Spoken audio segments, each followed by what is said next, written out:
Bonjour, chers étudiants et étudiantes. Aujourd'hui, dans cette capsule, nous allons donc aborder le chapitre le bilan. Donc, on va donc élaborer notre chapitre à travers l'exemple suivant, le bilan de l'entreprise ASIF, qui comporte les éléments suivants en 1-1-2016.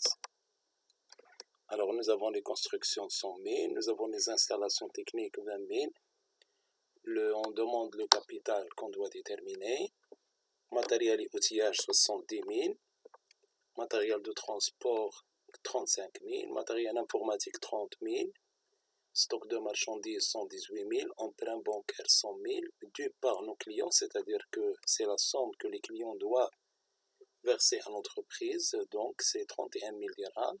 Le dépôt en banque, c'est-à-dire c'est les avoirs en banque, c'est l'argent que possède l'entreprise qui est déposé en banque 19 000.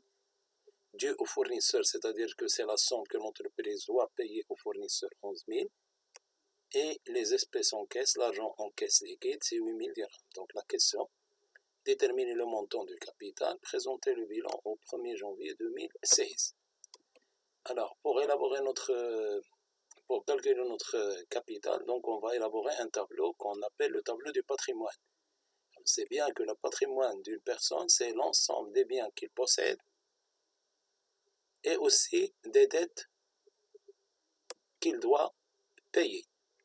Alors, ce qui va nous faire le tableau suivant, donc d'un côté, on va mettre donc les biens et les créances qu'on appelle aussi les emplois.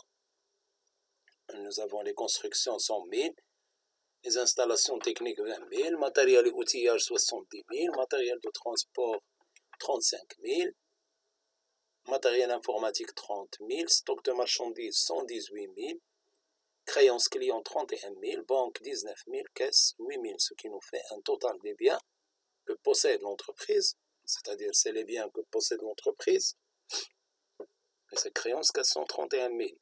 Avec les dettes, c'est-à-dire c'est les sommes que doit payer l'entreprise, on a les emprunts bancaires 100 000, on a les dettes fournisseurs 11 000, ce qui fait un total des dettes de 111 000. Donc, pour calculer donc le montant du capital, il faut donc soustraire les dettes des biens. Alors, donc, le capital, c'est le total des emplois, c'est-à-dire des éléments que possède l'entreprise, moins les dettes, ces dettes. Alors, on va donc appliquer l'application numérique, ce qui nous donne un capital de 320 000 dirhams. Donc, on va donc définir le bilan. On va distinguer un bilan de début qu'on appelle le bilan de départ ou d'ouverture. Alors, on va donc définir la ressource. Les ressources, notion ressources et emploi. Au début, les ressources, c'est-à-dire c'est l'origine des valeurs. Alors, les ressources sont donc les fonds ou les capitaux qui permettent de financer les entreprises, c'est-à-dire de lui procurer les moyens de fonctionnement. Ils sont constitués des capitals et des dettes. Alors, on a tout d'abord le capital qui est constitué par les apports des fondateurs de l'entreprise et on a les dettes, c'est-à-dire c'est l'argent avancé par les prêteurs, à savoir les banques, les crédits accordés par les fournisseurs à l'entreprise. Puis on passe pour les emplois, c'est-à-dire c'est les différentes utilisations que l'entreprise fait de ces ressources, c'est les moyens nécessaires à son fonctionnement. Pour avoir les moyens nécessaires, on a les bâtiments, le matériel, le mobilier. Alors, comme règle fondamentale, on doit toujours avoir l'égalité entre l'emploi et les ressources. On passe à la définition d'un bilan. Alors, on va dire que le bilan est un document qui décrit la situation de l'entreprise à un moment donné. Il se présente sous forme d'un tableau. On a une partie à droite qu'on appelle donc le passif du bilan, qui décrit la nature et l'origine des ressources de l'entreprise, c'est-à-dire d'où vient l'argent de l'entreprise, l'origine donc de l'argent que possède l'entreprise, comme on a dit, donc on a le capital, l'apport des fondateurs et les dettes, et aussi à gauche on aura donc l'actif du bilan, c'est-à-dire les emplois que l'entreprise fait de ses ressources. Alors juste après, donc on va donc dire que le bilan est une photographie à une date donnée du patrimoine de l'entreprise. Donc schématiquement, on aura donc l'actif, il se définit comme étant l'ensemble des biens dont l'entreprise est propriétaire, à savoir le matériel, les stocks, les créances et les liquidités, sont les principaux actifs d'une entreprise. Alors le passif, c'est l'ensemble, il regroupe les ressources externes, dans l'entreprise. Ces ressources proviennent des associés, à savoir le capital et des banques, les emprunts et des dettes fournisseurs. Maintenant, on va donc pouvoir présenter notre bilan. Alors, donc, on va donc présenter le bilan de l'entreprise SIF au 1er janvier 2016. Alors, on aura donc l'actif qui est composé de 3 grandes parties, à savoir l'actif immobilisé qu'on dit donc, c'est-à-dire l'ensemble des emplois durables. On y trouve les constructions 100 000, tout ce qui est immeuble. On a les installations techniques, tout ce qui est machines, installations techniques.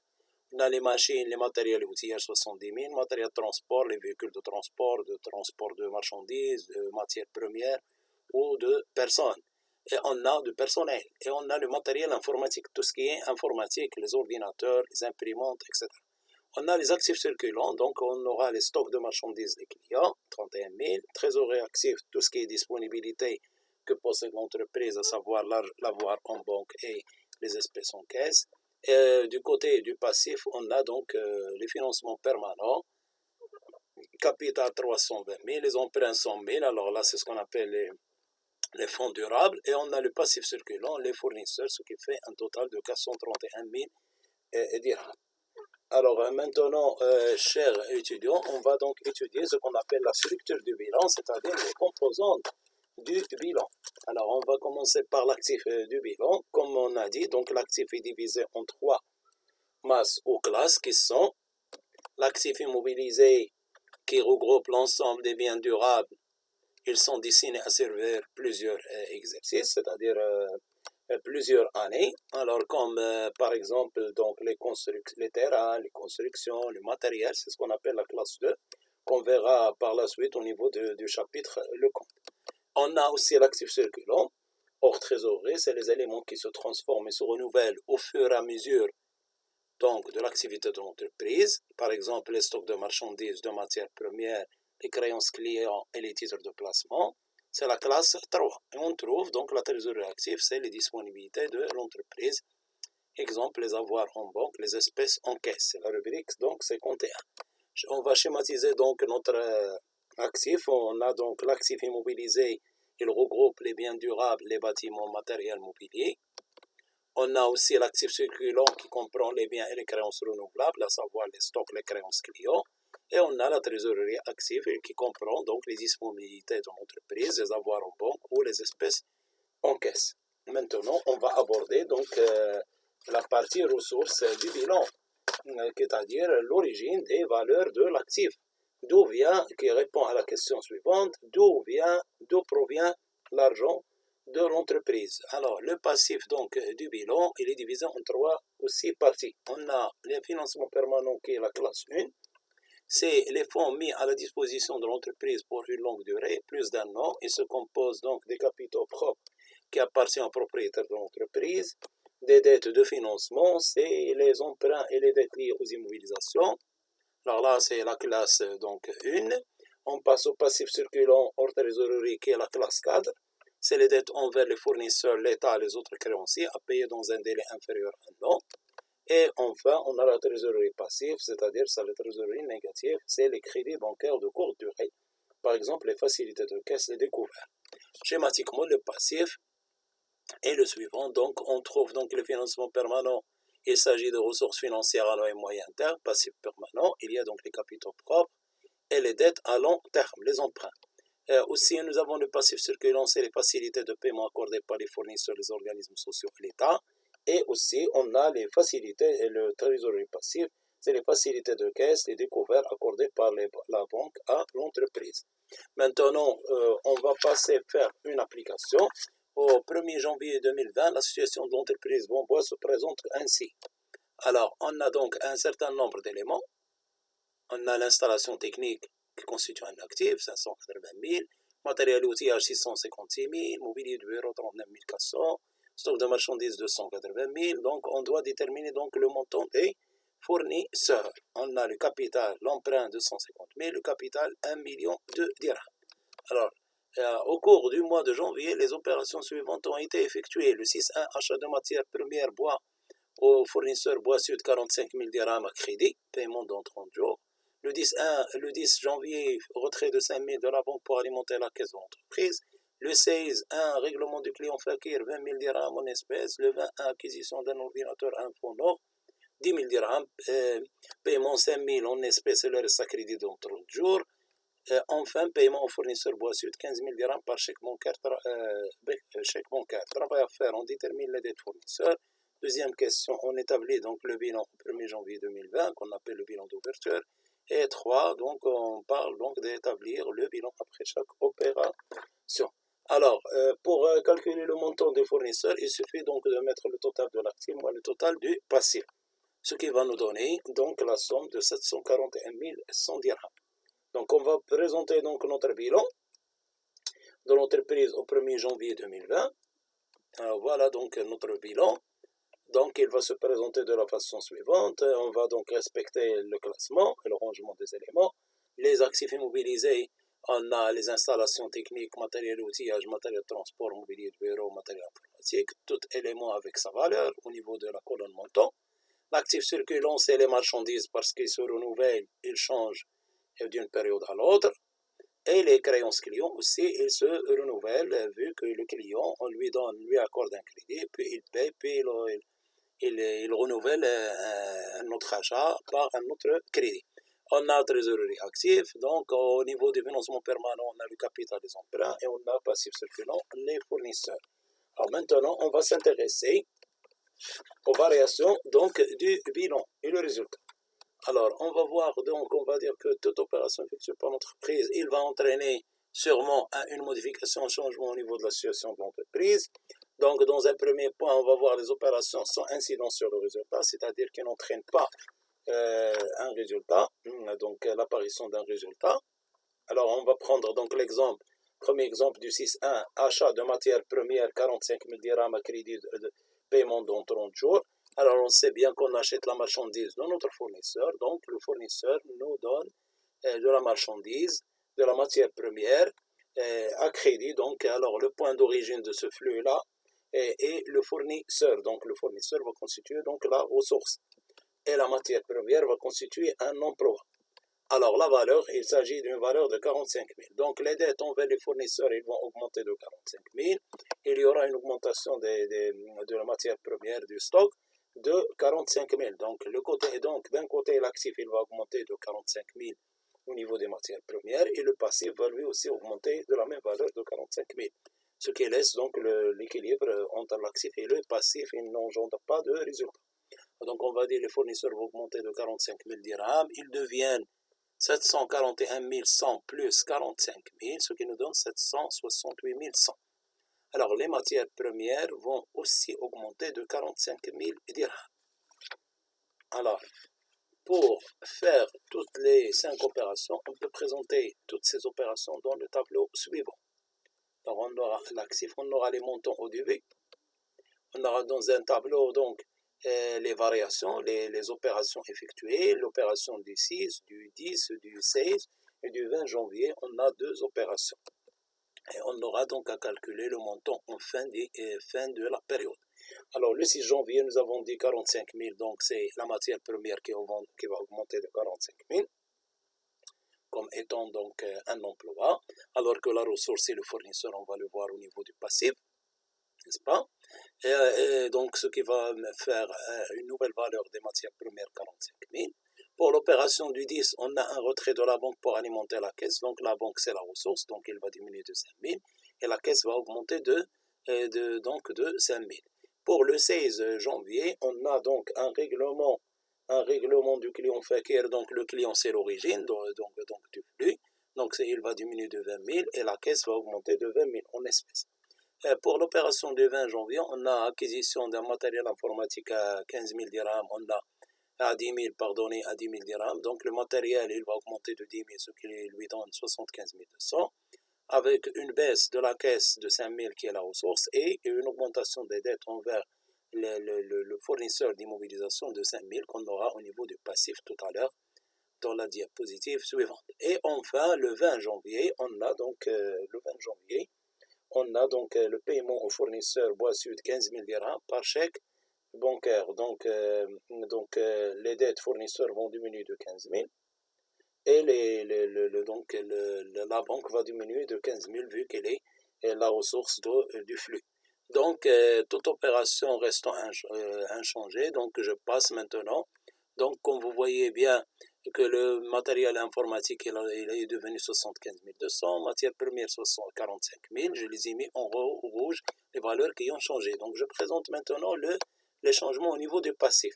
Alors, il y a l'apparition d'un nouveau compte, à savoir dette sur acquisition du passif circulant de 5 000 pour l'achat, pour l'acquisition du matériel informatique, du nouveau ordinateur. Et on a l'augmentation de la dette envers le fournisseur du 6.1 qui constitue la ressource, et aussi un emploi du fournisseur parce qu'on lui a versé une somme d'argent par chèque bancaire de 15 000. Alors, maintenant, on va donc aborder notre bilan de l'entreprise SIF au 21 janvier 2020. Alors, toute opération restant inchangée, on va donc avoir le bilan suivant. Alors, donc, on a matière première 45 000 dirhams, matériel informatique, je les ai mis en rouge, les valeurs qui ont changé, grâce aux opérations effectuées par l'entreprise SIF au cours du mois de janvier. Je passe maintenant à aborder le point, le grand P, c'est les opérations qui entraînent un résultat par un simple exemple. Alors, supposons que le 25 janvier, l'entreprise SIF a vendu la totalité de la marchandise pour 325 000 dirhams, qui sont réglés contre chèque bancaire numéro 1001.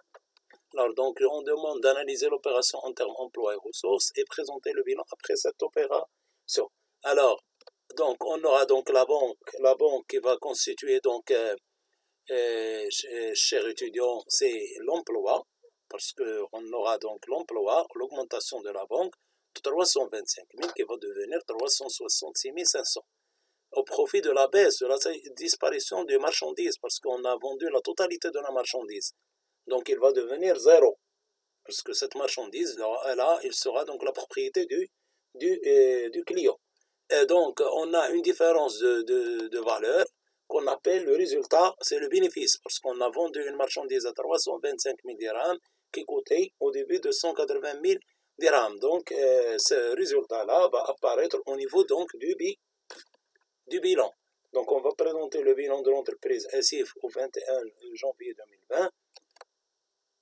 Voilà donc le résultat qui va apparaître au niveau du passif, exactement au niveau des financements permanents, classe 1. À côté donc du compte capital, donc 45 000 dirhams, avec au niveau du changement, on a donc la marchandise qui est disparue, elle est devenue liquide, au lieu de 280 000, elle est devenue 325 000, et la banque qui change à 366 500. Alors maintenant, on va donc parler du bilan de clôture et le résultat. Alors en principe, l'entreprise ne peut pas faire chaque bilan après chaque opération, c'est pourquoi l'État a exigé un bilan annuel dressé à la fin de chaque exercice comptable qui est l'année. Alors le bilan de clôture permet de présenter la situation de l'entreprise à la fin de l'exercice. Il permet de déterminer le résultat final de l'entreprise. En plus, au niveau des remarques, on va dire qu'au début de chaque exercice, on a toujours l'équilibre entre le total de l'actif et le total du passif. Mais à la fin de l'exercice ou de la période, cet équilibre est rompu, et c'est-à-dire il ne sera pas gardé. Soit en premier lieu, on va avoir un excédent des emplois sur les ressources, donc ce qui constitue un enrichissement de l'entreprise, c'est-à-dire un bénéfice, qui sera noté avec le signe plus dans les capitaux propres. Ou bien, on aura un excédent des ressources sur les emplois, c'est-à-dire le passif qui va dépasser l'actif, qui correspond à un appauvrissement de l'entreprise et donc une perte à noter avec le signe moins dans les capitaux propres. Ou bien on aura donc un équilibre entre les ressources et les emplois. Dans ce cas, on n'aura ni bénéfice ni perte. Alors pour pouvoir calculer, chers étudiants, étudiantes, élèves, abonnés, le résultat, il suffit de faire à la fin de la période, qui est exactement à la fin, en général à la fin de chaque exercice, au 31 décembre, le total de l'actif moins le total du passif. Ou bien et on va faire donc le résultat égale situation nette à la fin de l'exercice moins situation nette au début de l'exercice. Sachant que la situation nette, c'est la différence entre l'actif, le total de l'actif, moins le total du passif, c'est-à-dire des dettes de l'entreprise. Enfin, chers abonnés étudiants, je vous remercie pour votre attention et je vous souhaite une bonne préparation et à une autre capsule